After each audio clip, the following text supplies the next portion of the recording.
I take a very strongly pro-Commonwealth view.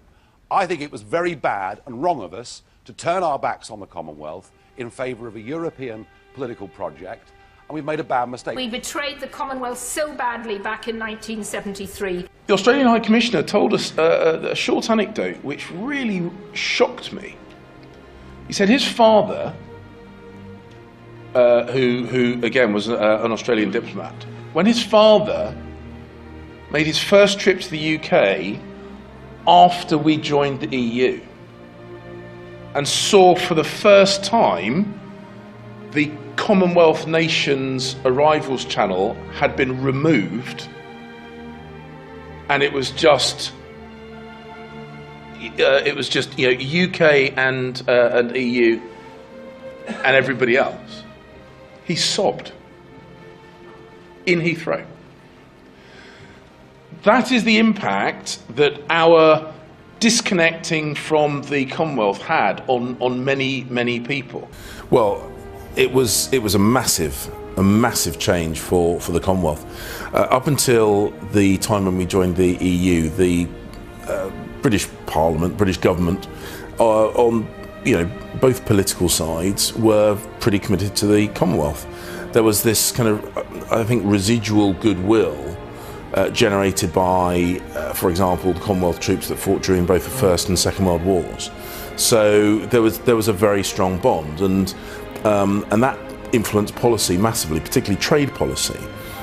We bought the vast bulk, for example, of New Zealand lamb exports. We had very, very close ties. We had this Commonwealth preference where we went to the Commonwealth first whenever possible.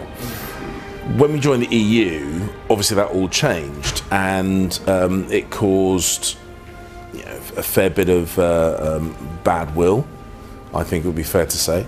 Caused huge economic difficulties for New Zealand, that has been a defining moment in the relationship between the UK and a lot of the Commonwealth for a long time. Now, most of that difficulty is flushed through the system over the years, but I know, speaking to a lot of people in the Commonwealth involved in politics and trade, they're very, very keen to reconnect with the UK, which, let's remember, is one of the largest economies in the world and a prize very well worth pursuing. My mother, as I said, was Sierra Leonean. I have many friends and obviously many family in Sierra Leone, many of whom fought during the Second World War to maintain the liberty that we take for granted. Many of you in this room will have no idea how hurtful it was to people who had lost loved ones in defence of our liberty to be told, thank you very much, you're not needed anymore. Say the decision taken in 1975 by this country to join the common market has been reversed by this referendum to leave the EU. I was an emotional Brexiteer who was persuaded by a friend who I won't name, but he was a very senior British politician, who was persuaded by high authority that to help him out, I should intervene on one side of the argument. But when the vote came, I rejoiced. I rejoiced because I thought, this is the British people seizing their own destiny. This is Britain saying that we won't be limited by Europe. We will be free to do what we think best in the wider world. And given that Britain has been such a force for good in the wider world for so many centuries, I thought this is fantastic. And having made the decision, you've just got to go through with it. And the last thing that anyone should allow is for the Brussels bullies to bluff you out of doing what you have decided to do. And let me tell you that the easiest trade deal of all to do would be with a country with a shared history, a common culture, a preference for freedom, and a comparable living standard.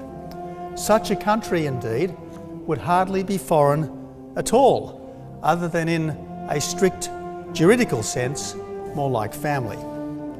It would be a treaty that you could write on a single page, specifying zero tariffs and quotas, full mutual recognition of standards and credentials, free movement of people for well-paid work, not welfare, with perhaps a modest foreign workers' tax on employers to ensure that wages aren't being undercut.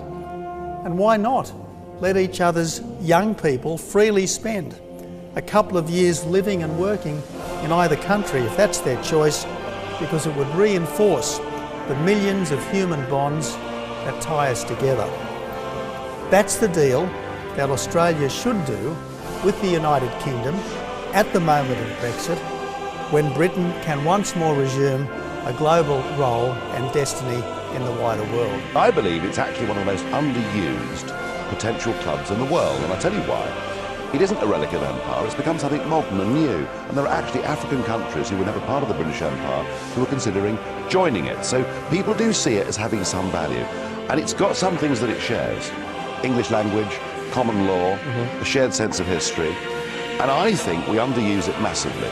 I quite accept that there are different values. What would you use it for? Well, let me explain. Okay. Let me explain. 2 billion people live within those Commonwealth countries. Some of those countries are the most dynamic, booming global economies in the world. And what I would like to see is the Commonwealth turned into something that would be a free trade club. Okay. And that would not just benefit the rich, it would help Black Africa to sell its agricultural produce to countries like ours without the massive tariffs that the EU puts on their products. Well, there are lots of natural advantages with the Commonwealth. We have, for the most part, shared language, often a shared legal system. We have pre-existing family ties, big diaspora communities in each other's countries. And also, the Commonwealth straddles some very, very large developed economies like Canada, Australia, for example. Some very, very large emerging economies, or emerged economies, like India, for example. But also a number of countries with massive growth potential, both in Asia and in Africa. And if we can utilise those pre-existing advantages, as I say, the legal system, language, etc., it means we can speed up the process of developing our trading relationships, which I think will be very, very good for us as a country. I think it will be very good for a lot of those particularly emerging economies, having a kind of a shortcut into one of the most lucrative markets, and the UK is a very lucrative trade target. Now, I should confess to being one of the overseas leaders recruited to advise the British people to stay in the European Union. I'm sorry, but I was.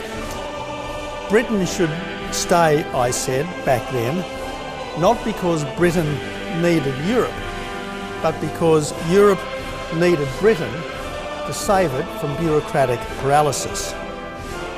Now that the decision to leave has been made, it should be consummated as quickly and as cleanly as possible.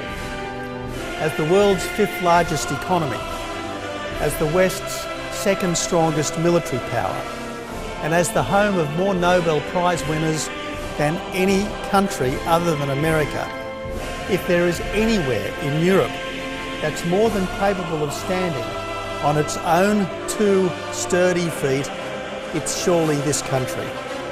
Hence, it's way past time, and I say this as a friend and admirer of Britain, it's way past time for the British people to stop remoaning and to take charge of their own future.